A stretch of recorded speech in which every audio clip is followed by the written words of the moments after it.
Medidas antropométricas para el diseño de una silla universitaria.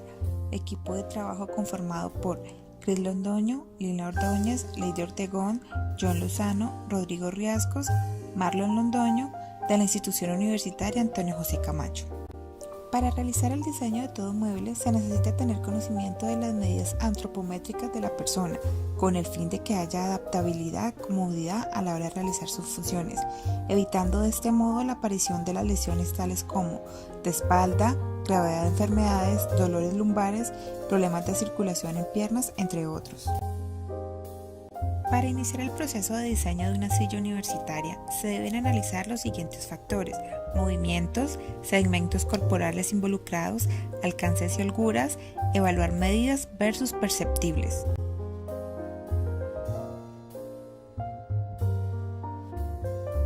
Los factores relevantes para realizar el diseño de una silla universitaria son los siguientes: altura del asiento, profundidad del asiento, ancho del respaldo, altura del soporte lumbar, espacio para las piernas, altura de la superficie de trabajo, grosor de la superficie de trabajo, espacio para los muslos, altura máxima para controles de uso frecuente.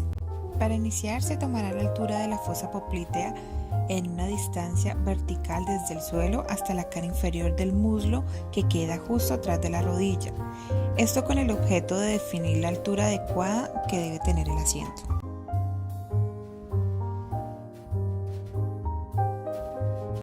Se toma la largura del glúteo hasta la fosa poplitea de manera horizontal desde la superficie posterior de las primeras a la homóloga de la segunda.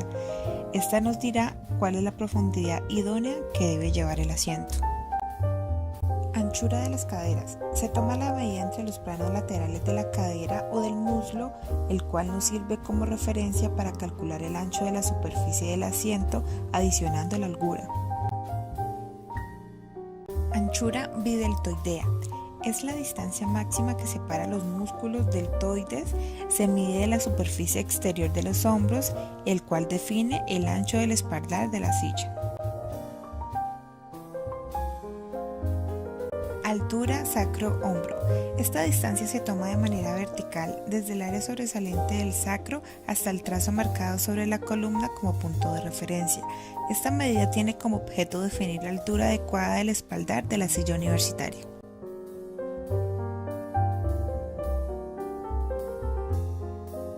Altura, holgura del muslo. Para lograr esta medida, primero se deben ubicar los puntos sobresalientes del muslo en ambas caras, tanto anterior como posterior. Una vez señalados, se ubican las escuadras y con el flexómetro se toma la medida arrojada por la ubicación de las dos. Esta medida permite calcular el ancho de la holgura que tendrá el soporte de la silla. Anchura biepicóndilo húmero-codo. Se miden los epicóndilos del húmero con el codo flexionado a 90 grados. Adicionalmente medimos la largura del codo a la muñeca para determinar la altura y el ancho que debe llevar el apoyabrazos de la silla universitaria. Superficie de trabajo. El plano de trabajo debe situarse teniendo en cuenta las características de la tarea y las medidas antropométricas de las personas. La altura de la superficie de trabajo debe estar relacionada con la altura del asiento, el espesor de la superficie de trabajo y el grosor del muslo.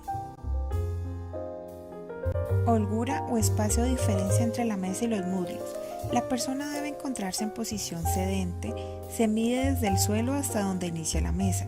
Luego se mide desde el punto de referencia más sobresaliente del muslo, igualmente hasta donde inicia la silla, y este valor sirve como referencia para determinar la medida de holgura que debe llevar desde el muslo a la mesa de la silla universitaria.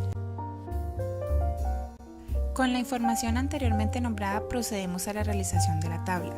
Esta contiene datos para la construcción ergonómica de una silla universitaria. En esa se describen datos obtenidos de la medición personalizada de la persona evaluada. Sin embargo, se consideran puntos de equilibrio donde la silla se ajusta a la tabla promedio de las personas, sin generar incomodidades o posibles causas de enfermedad. Se tuvo en cuenta espacios extras u holguras que permiten ofrecer una acomodación más confortable a las personas que superan el porcentaje máximo tenido en cuenta en el diseño anterior.